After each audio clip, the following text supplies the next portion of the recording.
Good afternoon, everyone. Good morning, good evening to those of you watching in other countries abroad. Thank you so much, first of all, for joining today's webinar. Really pleased to have all of you join. Thank you so much for everyone who's registered and shown an interest in this fascinating topic.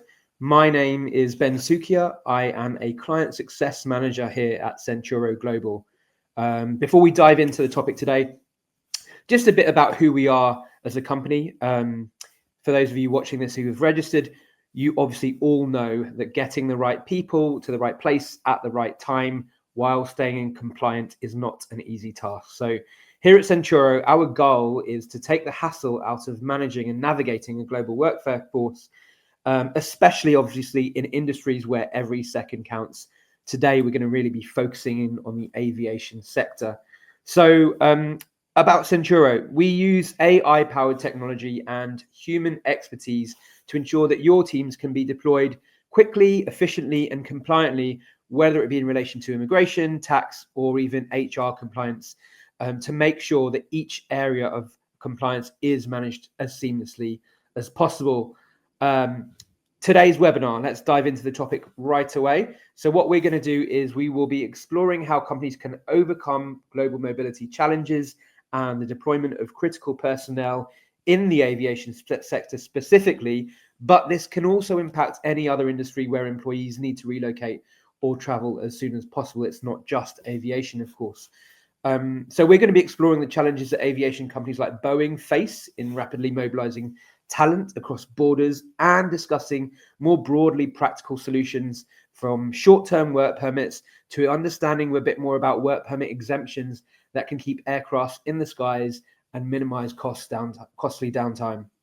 So without further ado, I'm really excited to have a colleague on this conversation with me. Please allow me to introduce Mikhail Starkov, one of our immigration experts at Centuro. Mikhail, I look forward to really having the conversation. Welcome to the discussion. Thank you, Ben. As a short introduction, my name is Mikhail Starkov, and I'm a global migration specialist within Centuro Global, with over 10 years of experience in EMEA and APAC regions. Yep, looking forward to this. Thank you, Mikhail. Really looking forward to the conversation. Mikhail is a fountain of knowledge at Centuro, and we pride ourselves not only on technology but also our human expertise, and he's a really excellent example of that. But to add to the conversation, we're super excited to have a guest speaker with us today, Charlotte Taylorson. Charlotte worked for Boeing. Charlotte, welcome to the conversation. If you could give us a brief introduction on yourself as well. Yes, hi, of course. Good afternoon. As Ben said, I work for Boeing. I'm in the immigration and relocation team, supporting moves into the whole of Europe and Africa. I've been with Boeing for just over 6 years. Prior to that, worked in a couple of immigration firms in London and Australia. Thank you, Charlotte. Yeah, it's great to have you on this conversation. I know we've known each other for quite a while, but really excited to dive into the topic and get your insight as well from the in-house perspective. Before we begin, I have been asked to raise a few quick housekeeping points. So first of all, this session is being recorded. If anyone misses any points or needs to drop out a little bit earlier and wants to revisit the discussion, we will make sure that our team sends out a recording afterwards to anyone who has registered for the conversation. Secondly, I know we've got some great participants who have registered. We would really love it for you to join in and dive into the comments. If you have any questions or even thoughts or ideas, please do put those in the comment section throughout the webinar, and any questions we will get to towards the end. So we have a Q&A session at the end of the session, and we'll make sure that we try and respond as much as possible. If we're not able to, we will obviously definitely follow up after the webinar and respond to those as soon as we're able to. Final couple of points. If anyone has any tech issues, audio or visual, please try and refresh your page first of all. If not, please know that we have a support team available in the chat. So please just mention that there in case you have any issues. Finally, we'd love to hear thoughts and takeaways on social media. Some of you may know we are on Instagram, we're on LinkedIn. So please do tag us at Centuro Global and we will be very happy and excited to engage with your posts. So finally, let's get on to the topic. Really, really interesting areas focusing on the challenges of immigration, but also the aviation sector in specifically. Charlotte, let's perhaps maybe begin with you. And if you could set the scene for us a bit in terms of what the global landscape is like when it comes to immigration, and maybe a bit more about the team. I know Boeing have a specific team that deal with urgent deployment. So we'd love to hear a bit more about you from how Boeing deal with immigration and what the outlook is like in-house in terms of Boeing's approach. Yeah, of course, absolutely. So we have a team that we call AOG. So, it's like aircraft on the ground is the acronym, whose job it is solely to go out to any global location and support when an airplane is grounded. Obviously, these airplanes are operated by airlines.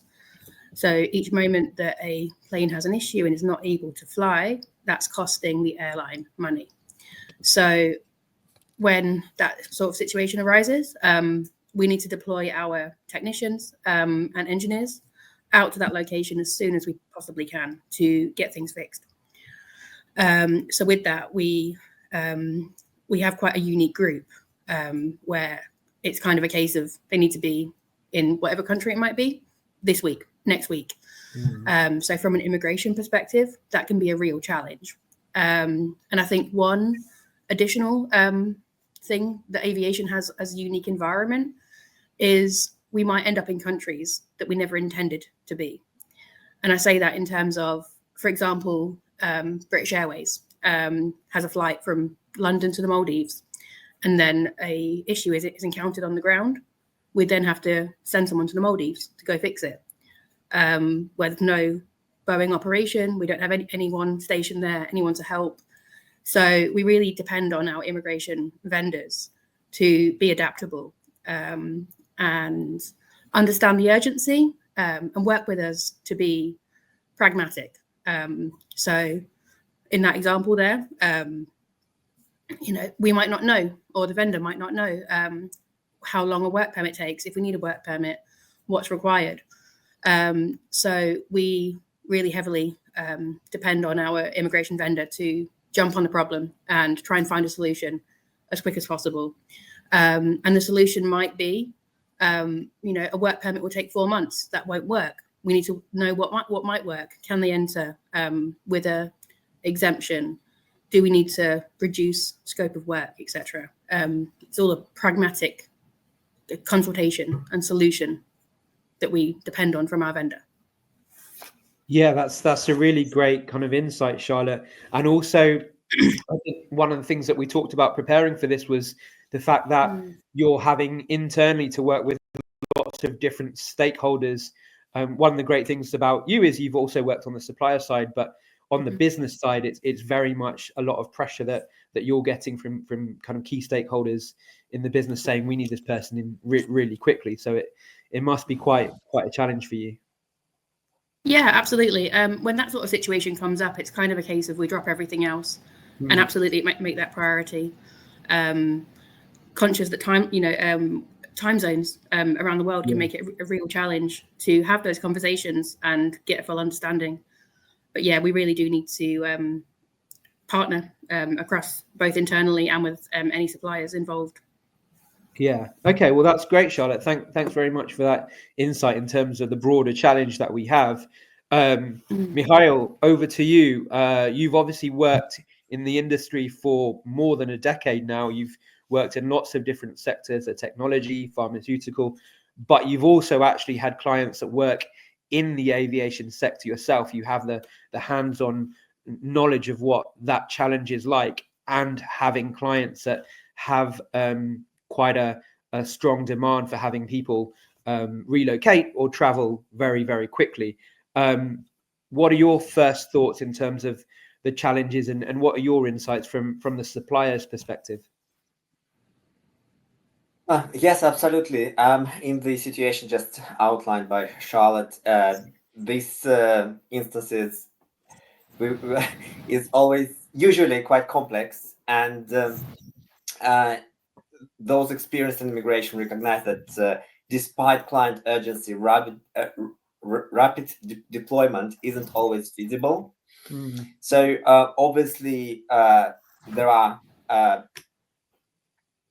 work permit exemptions in some countries that can be utilized very quickly, and the person can enter the country, if not immediately, then within a day or so. But some countries do require a work authorization for any hands-on activity, and in that case, it can be some short-term work permits like those in Israel for 45 days, or the let's say South Africa again, but that takes only a week or two to organize. But some countries are much more difficult to deal with, where the full work permit is required, and then there's no rapid deployment is possible compliantly. So from immigration perspective, it's always to first to have a knowledge of as many work permit exemptions as possible to fit this a scenario, but also to be flexible with and try to work with authorities also to expedite any work permit authorization available as soon as possible.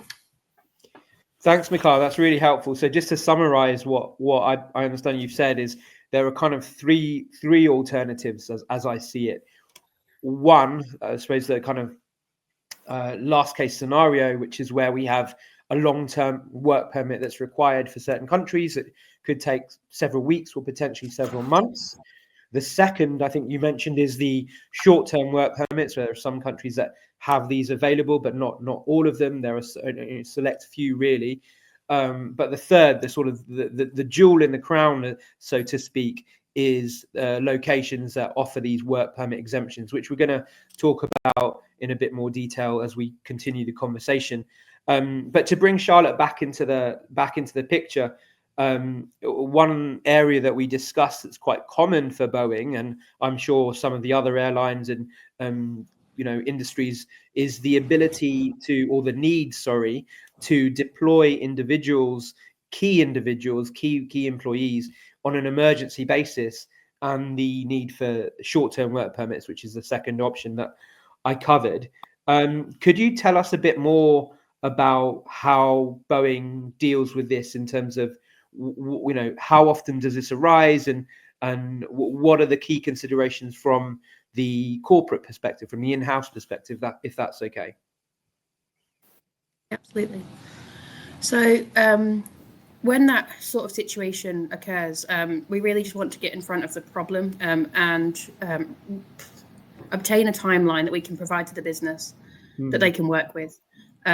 We do recognize, from my perspective in an immigration team, recognize that immigration in countries around the world is complex, and as much as we might want it to happen right away, sometimes it's just not that simple. So all the questions that we would ask to our vendors would be things, for example, like, are there fast track options or exemptions that can be utilized in any way to get our people on the ground and do what they need to do compliantly. And then we would want to understand from that vendor sort of how well do they understand the nuances of the countries that we're trying to work with. So from our perspective, the more lead time we can get, the better. If we're working with a new country that we haven't worked with before, I'd like to try and give the vendor as much time as they can to get familiar with the requirements, ready to support us as soon as deployment instructions do come up. That's absolutely kind of a critical element of what you need on your side, Charlotte. And I think for me, one area that I've spent a lot of time myself personally supporting clients with is, when it comes to exemptions, exploring what's available in the European Union. And I know we have a lot of people who have registered for this webinar who are based in the UK and or European Union. So I do think it's worth us digging a bit deeper in terms of what exemptions are available. And I think, Mikhail, one hot topic in our industry that we support our clients with a lot here at Centuro is the need to obtain a posted worker notification. So would you be able to maybe explain a bit more about what that is and how it's relevant to the conversation, if that's okay with you, Mikhail? Yes, absolutely. The reason why everyone talks a lot about posted workers notifications is basically because it's quite not as straightforward as it sounds. And by itself, it's not a work permit exemption in any way. It is a compliance tool for the country that, for example, if you qualify for work permit exemption, you travel to that country, but for compliance purposes, you do need to notify that country that you came to do work on the ground. So posted worker notification needs to be submitted. And again, depending on a European country, it can be a very easy online process. Michal, just to explain, it's in brief, if it's required, it's just a notification, it's a form filling, it's quite quick to do. Is that correct? Depending on the country. There's no simple question to that. More and more countries having it done online, but there's still some countries that require a physical document to be submitted to the authorities. When these were introduced many years ago, there's about half the countries required for them to be done in person by someone physically submitting the document. But now majority of countries allow it to be done online. So it's easier and easier nowadays, but it doesn't make it any less important to plan to submit it in advance, not in the last minute. But obviously, the posted work notifications, for people who do not know, it is the way it sounds.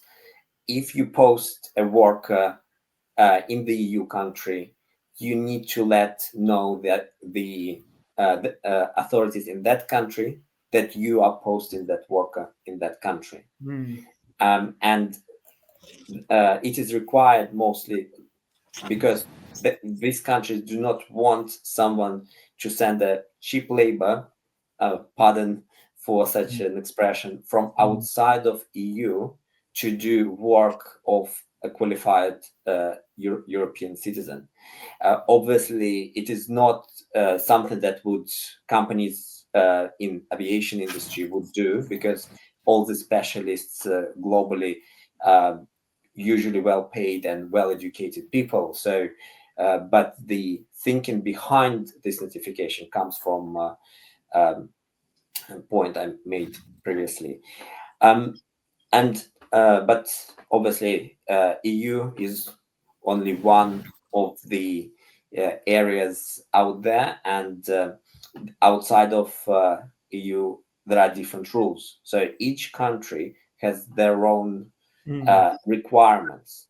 Just knowing the exemption, that a work permit exemption exists, doesn't necessarily just make it automatically fine to get on a plane, travel to that country, and do the work in the country.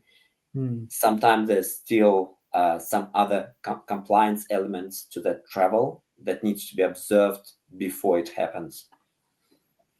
Thanks, Mikhail. Charlotte, you're nodding your head in agreement. I think you have, is it right? You have something to add, or potentially some countries that you want to mention as examples? It'd be great to hear from you on this. Yeah, no, I think, I agree entirely. Even though the Posted Worker Directive, for example, is an EU directive, doesn't mean that all the countries in the EU work the same. So some of the ones I'm thinking of right now for AOG teams we've sent, we had a group go to Poland a year or so ago to do a repair on a plane that was grounded. And Poland allows for a 30-day work permit exemption You don't need to apply for it or do anything. It just exists. You use it, and alongside that, submit the posted worker notification. So that's great. That's a country that's actually really good to work in for an emergency deployment. Whereas we had a situation of a team wanting to go to Italy, and as far as we understood from our vendor, there is no work permit exemption possible. So in order to have engineers work compliantly in the country, it's a couple of months to obtain a work permit, and that just doesn't work for the airlines that need their planes to be fixed as soon as possible. Another good example that I can think of, in fact, this same AOG team had to come to Gatwick to do a repair, and they were bringing their tools, and it was fully hands-on work. There was no way around suggesting that it was going to be any kind of business trip. So we did go ahead and obtain work permits for a group of 40 engineers coming from Seattle. But the way we did that, our vendor has a good relationship with the consulate over there. So we were able to book the visa appointments very quickly, sort of the next week or so, and have them go in batches. So we had 5 appointments booked, and we're able to send five employees at a time, one after each other, essentially. Yeah. I mean, in that sort of situation, there's also instances where some countries have fees that you can, pay more to get it processed quickly. Yeah. The UK being one of them.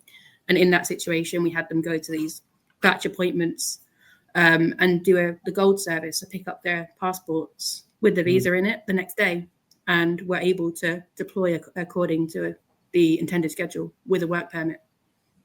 Yeah, it's absolutely true, Charlotte. We're creeping into solutions, which is the next section of our webinar, and that's fine. By the way, I agree with you. I think for anyone watching this, considering potentially who to partner with or who to work with, or what's important to ask during the RFP process,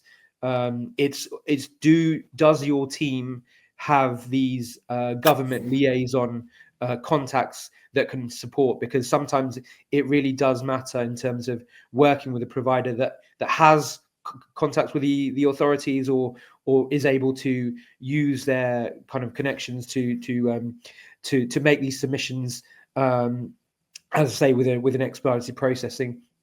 I do want to touch quickly, though. This is just a thought on my side, but it is important. I think with the EU, there are lots of solutions, or potentially lots of solutions with exemptions. For the European Union, I would mention to anyone watching, if there is an exemption available, do remember the Schengen allowance, because often with the Michael nodding his head in agreement, often with the exemptions, there does come with it the caveat of taking from your 90-day allowance. So sometimes, clients and customers think that's fantastic, there's an exemption, it's a solution for everything. It's not always the case. It actually does take from your 90-day allowance in terms of the Schengen rules, which is a whole webinar in itself.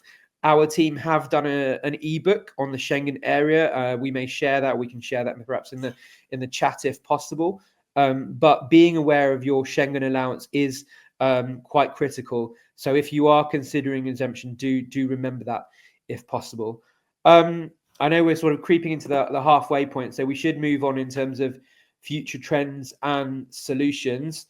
Charlotte, if we pass it back to you in terms of what the outlook is in the aviation industry, and also Boeing as well, of course. Perhaps if you could touch on, 2 or 3 key areas that you see as the current landscape for the aviation industry that you need to consider when you're thinking about solutions. Do you have any thoughts on that at all? Yeah, I don't have the actual statistics in front of me, but one of the main things that's impacted us over the last couple of years, and thankfully is now on the up, is the increase in air travel post-COVID. So I think there was a drop of like 95% during COVID, and there was an expectation it would take 18 months to 2 years for air travel to go back to where it was prior to COVID. Thankfully, I think we saw things did pick up quite quickly. So, I mean, from our perspective, we're kind of business as usual. Lots of airplane orders coming in. With that, sort of COVID change, quite a few airlines didn't survive COVID, quite simply. So we've seen quite a expansion of new airlines emerging and taking the market position of companies that were there previously. So, I mean, I suppose that represents a bit of a challenge, but also a opportunity for us in working with new airlines in new industries. So, yeah, with that, there's sort of some growth in countries and markets that we hadn't really been before. Quite a few European countries have picked up the stock and livery that was intended for previous airlines across Europe. We're seeing quite a growth in Africa at the moment, which is an interesting new area from an immigration perspective. Yeah, so I suppose just growth and change is really the main things that we're seeing in the industry. I don't think it's going anywhere as we continue, away from COVID and global travel back to kind of what it was. Yeah, absolutely. And it goes back to Mikhail's point, I think, with this increase in diversification and sending people to new locations, we have to remember that there is no one size fits all work permit, whether it's for the whole of Europe or any other country outside of Europe. Every country quite literally has their own immigration rules. And even the countries that have a unified immigration permit don't necessarily apply them in the same way, just like we talked about the posted worker notification. But those are really important points. So thank you for raising those. So in terms of your best practice tips, Charlotte, if you were giving advice to any aviation companies, airlines that are watching in, what are your recommendations in terms of how to navigate the challenge of immigration when they're moving their staff abroad, whether it be for long term or more frequently these days for short term assignments? Yeah, I think first off, internally, getting a seat at the table as early as possible to understand what's going on. Often, I mean, at least in aviation, conversations are had quite a long time before contracts are signed and we go ahead with a new customer. So it's important to know who's having those conversations and be informed as early as possible when there is going to be new activity to a new country, and feed that over to the immigration vendor as soon as possible. Preempt the volume, even if it doesn't come. So ask the question, understand the processes, understand the timeline, any kind of payroll requirements, anything like that. Really, it's a kind of a pragmatic conversation. Anything we might need to know about those new countries, work with the vendor.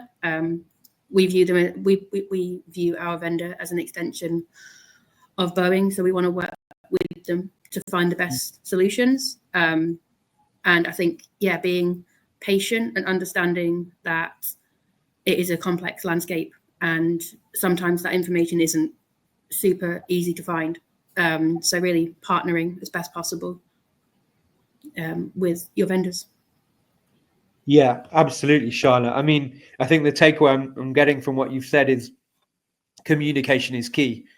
In whether it's internal communication with the business stakeholders and the various teams, of which there are many, with Boeing, of course, and a lot of airlines, but also the communication with the external partners as well. The thing that we all three of us know, having worked in this industry for so many years, is that immigration rules can change quite literally by day, by hour sometimes. And it's also shaped by the geopolitical landscape as well. So, whether it's a war that we never expected, or a new government, for example, with introducing new regulations that perhaps we didn't plan for initially, it is something that we have to be mindful of. And the ability to essentially think on our feet and be agile, I think agility and communications are really the takeaways that I get from this. But those are really important points, Charlotte. So thank you for raising those on your side. Mikhail, on the supplier side, really keen to know, you have the kind of stage now where you can sort of speak to your audience in terms of what you might be asking for and what would help you on your side to obviously deliver the best possible service. What recommendations and tips would you have to, well, aviation companies, but generally in-house providers that are working with suppliers? What's your advice? Thank you, Ben. Well, the first one, I think I would say the same as Charlotte: plan in advance and know your markets. Once because immigration laws change, it's important to plan in advance and be agile. It's important to learn about the available options. As said earlier, whether there's a work permit exemption, whether there's a short-term work authorization that can be applied for, what are the options? Also, the other point would be flexible with travel dates. Approaching the supplier and saying, "Oh, we are traveling to tomorrow, and there's no way of changing the travel date." It's kind of putting the handcuffs on the supplier and taking him prisoner, them prisoner. So it's important to have some breathing space in terms of time for the supplier to be able to do the magic to get the work authorization required, or to do the full compliance overview of what the traveler, the technician, needs to do before or after arriving to the country, because some compliance needs to happen upon arrival, or in some other countries the compliance has to happen before travel. So also it's important to look at in the travelers themselves as the individuals, because for example, for such a large market as EU,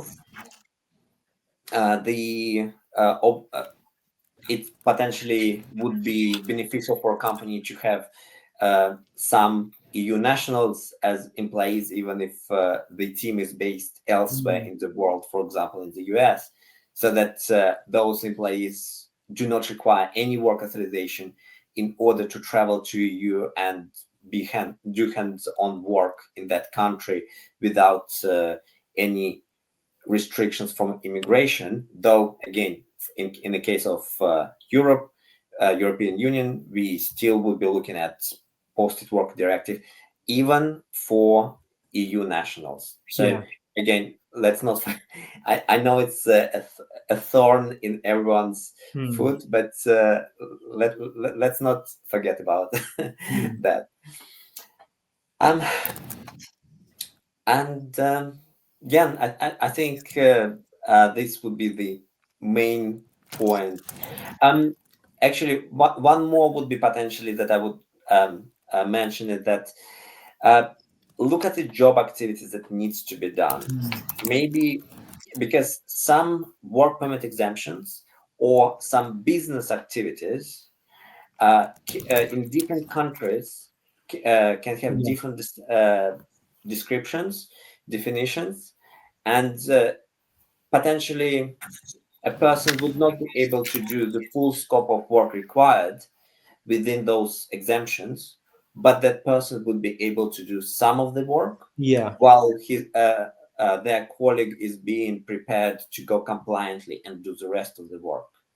So looking at job activities is important as well. And lastly, I would mention that the last big thing in the world is AI. So you may try to utilize it and try to explore a more compliant one, and try to utilize it. Within Centura, obviously, we are using our internal AI. I know that some clients of ours have access to it. So again, we would encourage people to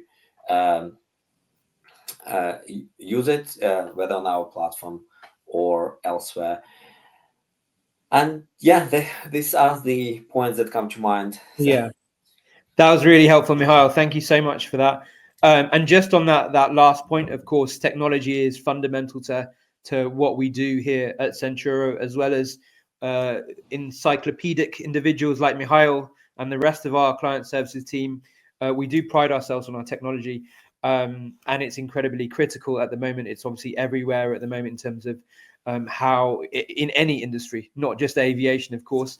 What we are going to do for any of you watching, if you're able to stay on at the end of this webinar, we are going to show you a short video, which will actually showcase a tool that we've developed and launched very recently. So if that's of interest to any of you, then please do stay on until the end. It's just going to tell you a bit more about that tool, our travel compliance assistant. So we will be telling you more about that. But I would like to move on and cover some questions as well. I know Stuart, Charlotte, you have responded, but Stuart has said, do you often consider a range of available employees when trying to figure out how to get someone to a repair job as soon as possible? I know you have mentioned in the chat, Charlotte, but do you want to elaborate a bit more on your answer, if that's okay? Yeah. So the team that I was mentioning at the start, the AOG team, they are based in America and Americans. If we find a country like Italy, I mentioned earlier, where it would take 4 months to get them a work permit, and that won't work to do the repair, we would go to other teams within Boeing and ask if anyone's got an available engineer with the right qualifications that's an EU national, for example, and wouldn't need the work permit to go to Italy. Yeah, it's a really important point as well, in terms of the available employees. I will answer that on my side. I think it's really critical to have that wide pool of employees. And one thing, again, I am going to repeat in terms of the EU, but one thing that I have suggested to clients as well is the ability to do a potential rotation, especially if there is an exemption available. There are, for example, for engineers in Denmark and the Netherlands and many other countries. But if I do need to go for extended periods of time and the 90-day limit is an issue, then you could potentially have a rotation of employees as well. I mean, another solution would be to hire EU nationals, of course, that's another option. But looking at the employees as well is critical, because it may be that there's a personal issue that you need to be aware of for an employee and you need to consider someone else. So I do think that's quite important. Thank you, Charlotte. We did have a few questions that came in on our social media that we'll cover now. One question that came in was, I'll direct this one to Mihail. What are some lesser known work permit exemptions that vendors can leverage for rapid deployment in key aviation markets? So outside of perhaps outside of the EU, but any examples of less widely used exemptions that you can think of? I think it's difficult to answer that question, because once a person knows about the exemption, that person doesn't know whether it's less known or well known. But I would just stipulate again about the full to know the full scope of that exemption. Just knowing about the exemption doesn't mean that you just go to that country and start doing your work that you need to do. I'll give you an example of Singapore, for example. There's work permit exemptions in the country, a few of them, but you do need to tell MOM on the Ministry of Manpower about you doing the work permit exempt activities in the country. And you need to do it not before travel, but after you have arrived to the country. So you have arrived, you're about to start working, doing the work activities. Before you do so, you need to go on the website and send a notification to MOM. And obviously, when entering the country, you need to know what to say to immigration authorities for them not to turn you around and send back saying that, oh, you came here to work. No, you cannot do that. So obviously, a support letter either from the inviting company or from sending company explaining that you will be doing work permit exempt activities is important to have with you. So yeah, again, just to end with what I started it with, knowing about work exemption doesn't mean that you can just go and start working straight away. You need to understand it and understand all the requirements and Yeah. compliance of it. Yeah, I mean, 2 points from what you've just said that resonate with me and for the audience. First of all, it's all about the detail. It's not just you have this exemption, you can come in. That there are specific details in each country that you need to comply with and follow. The second point is really interesting.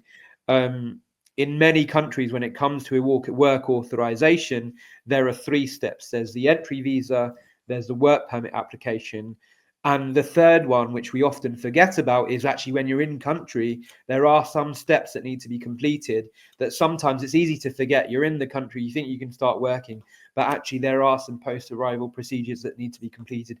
That can be for a work permit exemption. It can be for a work permit or a short-term work permit. But it is important to remember for anyone watching, do get that advice and do work with a provider that is with you from the start to the finish of the process until you actually have everything you need to actually start working in that country where you are working short-term or long-term. Final question. I will do this, and then I'll ask you both for a final takeaway because we are approaching time almost.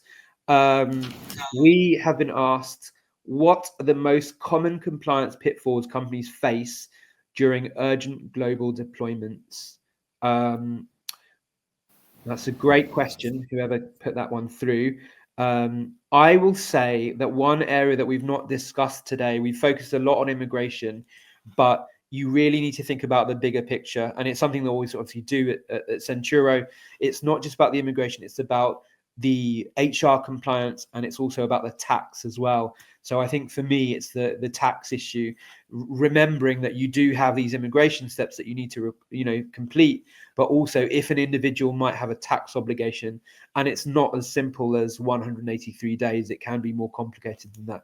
So do work with a provider that can give you that compliant immigration advice, yes, but also tax and social security and labor law as well. And that obviously can include the PWN or the social security, the A1 as well. So there's lots of factors that are in play when it comes to compliance, not just immigration. We are going to close the webinar. What I'm going to do before that is I'm going to ask Mikhail and then Charlotte for just a final takeaway, a final thought, maybe an observation that they'd like to leave the audience with. Mikhail, if I ask you first, if you're happy to do that. Of course. I would just say that compliance is everything. And when planning to rapid deployment of your personnel to one or another country, just sending someone who is visa free for that country can backfire really badly, because compliance, it's first of all reputational damage to the company who was found to be in compliance, and like paying a penalty is much less issues than actually having your name being splattered across the newspaper. On the other hand, for the employees themselves, even though they are visa-free national, they can be deported, banned from re-entering, and asked to pay a penalty. So it would be a huge impact for those employees. And for the end client, the company can embarrass themselves by sending a person to help the end client, but then that person would not reach the client because they didn't have an authorization or return to their home country, and whatever the client had to be repaired would not be repaired until a correct person or further steps were taken and a new person sent to resolve the issue. So my main takeaway I would ask people to have from this webinar is first thing that you need to think about is compliance. When a problem is posed in front of you to send someone somewhere to resolve an issue, think first compliance. How can we do it compliantly? Yeah. Thank you, Mihail. That was really great and so important. I totally agree with everything in terms of what you've noted. And now, Charlotte, if you're happy to give a kind of final thought on your side from the in-house perspective. I think I would say from a client perspective to not assume knowledge you had previously is going to stay the same. So be ready for change, whether it's the work permit requirements, whether it's the employee doing something a bit different to what previous employees had done in country. It's really about the detail and making sure that your information is up to date. That's really, really great. Thank you, Charlotte. So compliance is key and be ready for change. Those are both fantastic takeaways. I'll throw one into the mix. I would say trust is important as well. The knowledge is important, but working with someone and partnering with someone that you trust in terms of their capabilities and have a strong relationship. And it goes back to relationships and communication that we talked about before. Mihail, Charlotte, thank you so much. It's been a really fascinating conversation. Really enjoyed it. Really enjoyed looking in depth at work permit exemptions and short-term work permits and focusing on the aviation industry in particular. Thank you both so much for participating in this webinar. Thank you also to all the people who registered and who attended this webinar, whether you're watching live or whether you're watching on demand. Really, really happy to have so many of you here and those of you that sent questions as well. Really looking forward to continuing the conversation, having more of these webinars and discussions. Look forward to the next one, which I'm sure we'll be posting more about and advertising soon.